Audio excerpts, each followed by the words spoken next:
প্রিয় শিক্ষার্থীরা, English valley পক্ষ থেকে আমি অনায়কান্তি মণ্ডল তোমাদেরকে অনেক অনেক স্নেহ, ভালোবাসা ও শুভেচ্ছা জানাই। আজ আমরা একটি প্যারাগ্রাফ লিখতে চলেছি। গত বছর শহর থেকে তুমি কোনো এক গ্রামে বেড়াতে গিয়েছিলে তোমার কোনো এক বন্ধুর বাড়িতে। তো সেখানে গিয়ে এক সুপ্রাচীন ঐতিহ্যমণ্ডিত এক প্রাচীন বট গাছকে তুমি দেখেছিলে। তো সেটাকে নিয়েই তোমাকে আজকের প্যারাগ্রাফ লিখতে হবে। তো চলো দেখে নাও কি লিখবে, কিভাবে লিখবে দেখে নাও। দ্য ওল্ড বানিয়ান ট্রি, প্রাচীন বট গাছ। The old banyan tree stood majestically, সেই যে সুপ্রাচীন বট গাছ ইংরেজি হলো বানিয়ান ট্রি, সে দাঁড়িয়েছিল রাজকীয়ভাবে। ম্যাজেস্টিক্যালি মানে হলো রাজকীয়ভাবে। It had been standing for years, এই বট গাছটি দাঁড়িয়ে রয়েছিল বছরের পর বছর ধরে। Watching people come and go, সে মানুষজনদেরকে আসতে দেখেছে, যেতে দেখেছে বছরের পর বছর ধরে, শত বছর ধরে। ইটস ট্রাঙ্ক মানে হচ্ছে গুঁড়ি।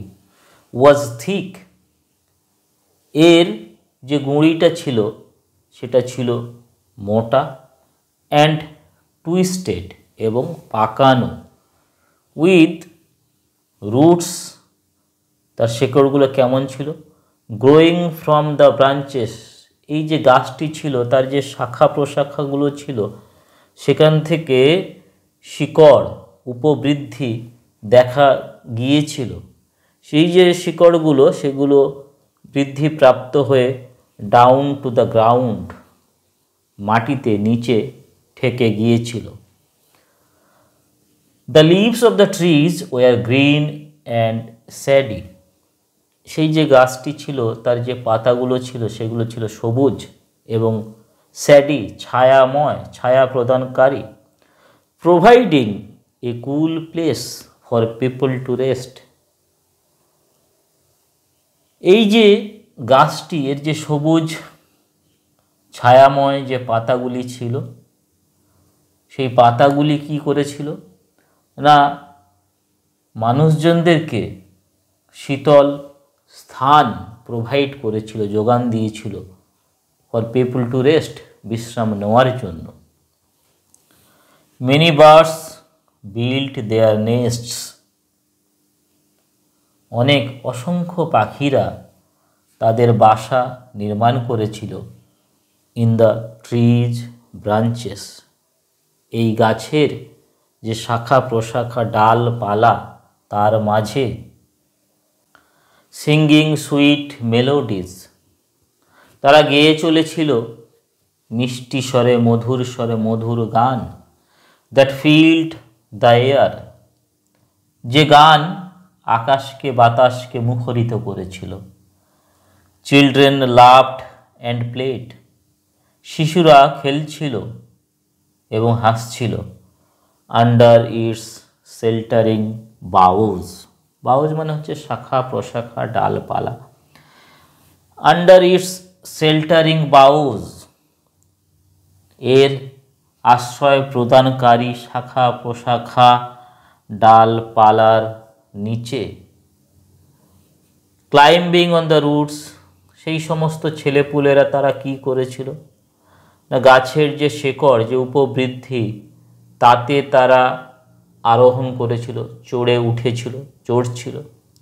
অ্যান্ড সুইঙ্গিং, এবং দোল দিচ্ছিল। From the low hanging limbs, নিচু হয়ে ঝুলে থাকা এই সুপ্রাচীন বৃদ্ধ বটগাছটির অঙ্গ প্রত্যঙ্গ ধরে। The tree had witnessed countless সানরাইজেস and সানসেটস, এই গাছটি সাক্ষী থেকেছে, এই গাছটি উইটনেস করেছে, এই গাছটি দেখেছে কাউন্টলেস অগণন সানরাইজেস সূর্যোদয়কে দেখেছে, অ্যান্ড সানসেট, সূর্যাস্তকে দেখেছে। ইটস এনসিয়েন্ট হার্ট, এ সুপ্রাচীন হৃদয়, বিটিং উইথ উইজডম, এর যে সুপ্রাচীন হৃদয় তার স্পন্দন যেন উইজডমের দ্বারা, জ্ঞানের দ্বারা স্পন্দিত। অ্যাট ডাস্ক, গোধূলি বেলাতে, people would sit beneath its boughs, মানুষজনেরা, লোকজনেরা এর যে ডালপালা, এর যে শাখা প্রশাখা, তার নিচে তারা বসে থাকত। শেয়ারিং স্টোরিজ অ্যান্ড স্মাইলস, তারা নিজেদের মধ্যে গল্পের আদান প্রদান করত, স্মাইলস, হাসির আদান প্রদান করত।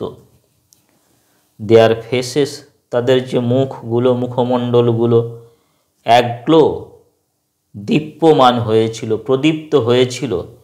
ইন দ্য ফেডিং লাইট, ম্রিয়মান আলোতে, অস্তমিত সূর্যের ম্রিয়মান আলোতে তাদের মুখমণ্ডলগুলো উদ্ভাসিত হয়ে উঠেছিল, প্রদীপ্ত হয়েছিল, দীপ্যমান হয়েছিল। দ্য ট্রিজ লিভস রাসেলড, গাছের পাতাগুলি রাসেলড, মর্মর ধ্বনি করেছিল, সফটলি, মৃদুভাবে। মৃদুমন্দ বাতাসে গাছের পাতাগুলি মর্মরিত হয়েছিল, মর্মর ধ্বনি উত্থিত করেছিল। হুইসপারিং, তারা যেন ফিসফিস করে বলছিল, এনসিয়েন্ট টেলস, সুপ্রাচীন প্রাচীন গল্পগুলোকে। Under the starry night sky, সেই যে তারকা খচিত রাতের আকাশ, তার নিচে। দ্য ট্রিজ সিলুয়েট, সিলুয়েট মানে হচ্ছে মসি বর্ণ, পরিলেখ। The trees silhouette stood Majestic, গাছটাকে আবার রাজকীয় মনে হয়েছিল। এ টেস্টামেন্ট, টেস্টামেন্ট মানে হচ্ছে সাক্ষ্য, প্রামাণ্য, প্রমাণাদি। A testament to the timeless beauty of nature, প্রকৃতির অন্তহীন সৌন্দর্যের সাক্ষ্য স্বরূপ যেন এই গাছটি দাঁড়িয়েছিল সেই তারকা খচিত রাত্রিকালীন আকাশের নিচে।